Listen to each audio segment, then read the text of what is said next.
सभापति महोदय, एक दूसरी तस्वीर में हम लोगों ने देखी महाकुंभ, जो 144 साल बाद एक झूठा प्रचार किया गया। 144 साल। सभापति महोदय, बोलने दीजिए।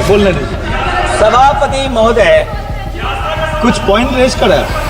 सभापति महोदय, ये एक मिनट रुकिए, एक मिनट, जस्ट मिनट, एस्ट्रोनॉम, एक minute please, honourable member please, Yadav ji एक मिनट प्लीज, आप बैठिए। सभापति महोदय, यादव जी आप बैठिए, एक मिनट, आप बोलिए। संविधान का आर्टिकल 25, 26, 27 और 28 ये कहता है कि आप किसी भी रिलीजन के खिलाफ किसी प्रकार की बातें नहीं कर सकते। ये लोग एंटी हिंदू हैं, ठीक है, ये लोग एंटी हिंदू हैं, ठीक है, पूरे कांग्रेस के। I got the point, please.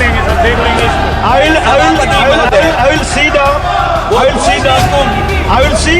Please be seated. आप लोग बैठिए, हम देख लेंगे। सभापति महोदय, हम देख लेंगे, आप बैठिए, प्लीज। आप बोलिए, हम देख लेंगे। गौरव जी बोला है ना। मैं अपने सभी साथी जो विपक्ष के बोले हैं उनसे अपनी बात को जोड़ते हुए मैं भी इस बजट के विरोध में खड़ा हुआ हूं। अध्यक्ष महोदय, ये बजट टारगेटेड बजट है, ये बजट फोकस्ड है। ये टारगेटेड फोकस्ड उन लोगों के लिए है जो बहुत संपन्न हैं, बड़े लोग हैं, उद्योगपति हैं, उनके लिए ये बजट बना हुआ है। और जो बात कही जा रही है कि भारत को विकसित राष्ट्र बनाने के लिए, मुझे इसमें कोई रोड मैप नहीं दिखाई देता है। और रोड मैप इसलिए नहीं दिखाई देता अध्यक्ष महोदय कि जैसे ही बजट आया, सभापति महोदय, जैसे ही बजट आया हम लोगों ने वो तस्वीरें देखी हैं। वो जो तस्वीरों में दिख रहा है, इधर हाथों में हथकड़ी और पैरों में बेड़ियां, क्या सभापति महोदय 10 बजट इस देश के लिए इसलिए बनाए गए थे कि जब 11वां बजट आएगा तो पूरा देश और पूरी दुनिया ये देखेगी कि भारत के लोग हथकड़ी लगा करके और बेड़ियों को लगा करके भारत लौटाए गए। सभापति महोदय, मैं आपके माध्यम से ये बात कहना चाहता हूं कि अमेरिका जा रहे हैं तो पिछली बार हीरा लेकर के गए थे, इस बार सोने की जंजीर ले जाइएगा। जंजीर देखकर शायद उन्हें कोई और जंजीर याद आ जाए। और सभापति महोदय, हो सके तो कुछ बच्चे और महिलाओं को अपने साथ तो नहीं, किसी और जहाज में साथ लेते आएगा। वो जहाज भी तो भारत का ही होगा।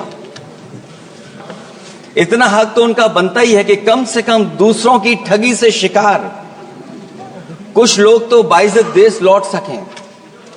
वैसे सवाल ये भी है कि आपके रहते ऐसी ठगी कैसे फल फूल रही है।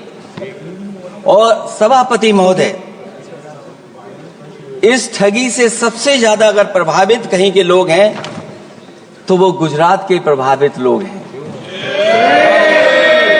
क्या यही सभापति हमारे विकसित भारत की तस्वीर है? यादव जी, आप सीनियर मेंबर हैं। सभापति पार्लियामेंट्री वर्ड जो आप बोलते हैं थोड़ा सा सोच समझ के बोलिएगा। ये ठगी वर्ड जो है थोड़ा सा इसको हटा दीजिएगा। सभापति महोदय, एक दूसरी तस्वीर में हम लोगों ने देखी महाकुंभ, जो 144 साल बाद एक झूठा प्रचार किया गया। 144 साल। सभापति महोदय, बोलने दीजिए। सभापति महोदय, कुछ पॉइंट रेज करा।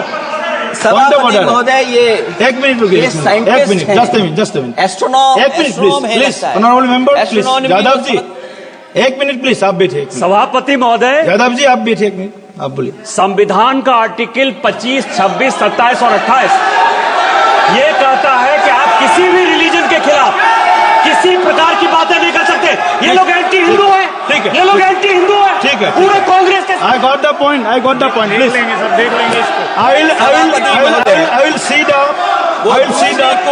I will see. Please be seated. Please be seated. आप लोग बैठिए, हम देख लेंगे. सभापति महोदय, हम देख लेंगे, आप बैठिए प्लीज। आप बोलिए, सभापति हम देख लेंगे। महोदय। गौरव जी बोला है ना, प्लीज आप लोग बैठिए, बोलने दीजिए, नेता को बोलने दीजिए, माननीय नेताजी को बोलने सभापति दीजिए। महोदय, वो महाकुंभ की तस्वीर, क्या हो रहा है?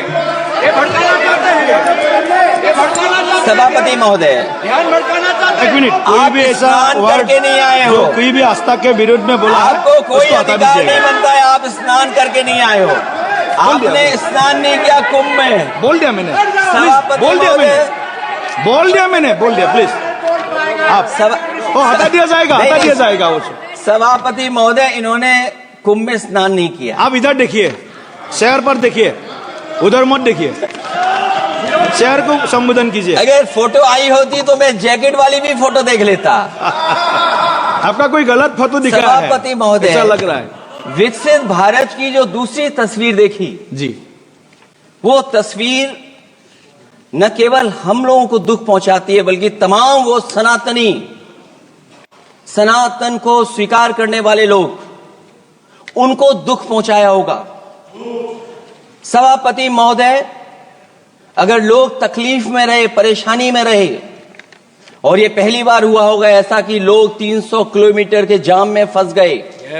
न केवल एक मुख्यमंत्री, सभापति महोदय, उन्हें दो मुख्यमंत्रियों को लगाना पड़ा कि कैसे जाम रुक जाए। सभापति, इसके साथ साथ इन्हीं के संगठन के लोगों को जब लगा कि वो व्यवस्था नहीं बना सकते, तो इतने दिनों बाद इनके संगठन के लोगों की अपील है कि भारतीय जनता पार्टी के कार्यकर्ता बाहर आए और लोगों को सुविधा दें, परेशानी दें। ये बात तब सभापति आई है जब लोग दुख, तकलीफ, परेशानी की वजह से इनके खिलाफ चिल्लाने लगे, इनके खिलाफ बोलने लगे। सभापति महोदय, मैं ये पूछना चाहता हूं,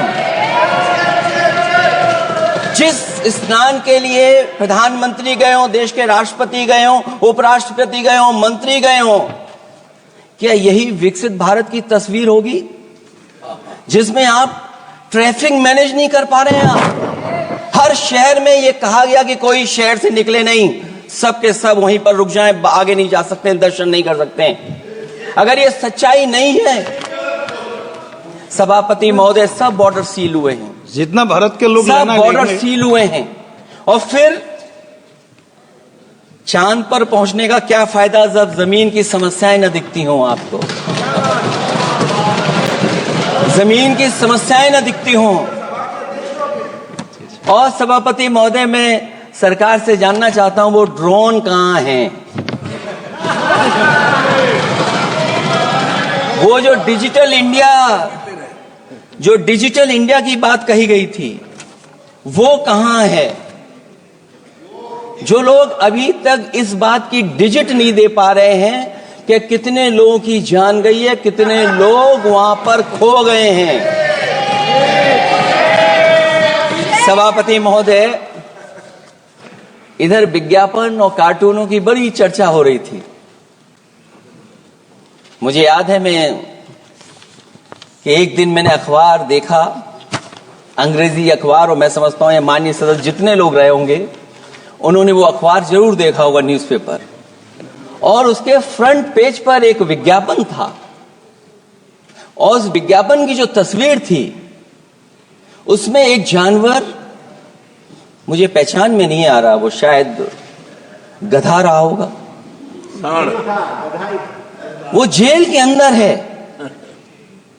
मेरा मन नहीं माना, मैंने उसी दिन सरकार को जगाने के लिए लिखा, और मैं आज सभापति महोदय सरकार के माध्यम से जानना चाहता हूं कि डिजिटल इंडिया करते करते साइबर क्राइम, साइबर लूट और डिजिटल अरेस्ट कितना बढ़ गया है।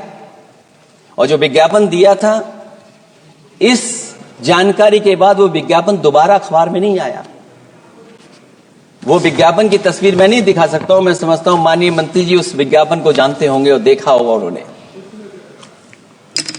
जो विज्ञापन दिया, जनता का भारतीय रिजर्व बैंक से यह सवाल है कि वो अपने ऐसे विज्ञापनों में किसको चित्रित कर रहे हैं और क्यों, और वो कहां से आया है।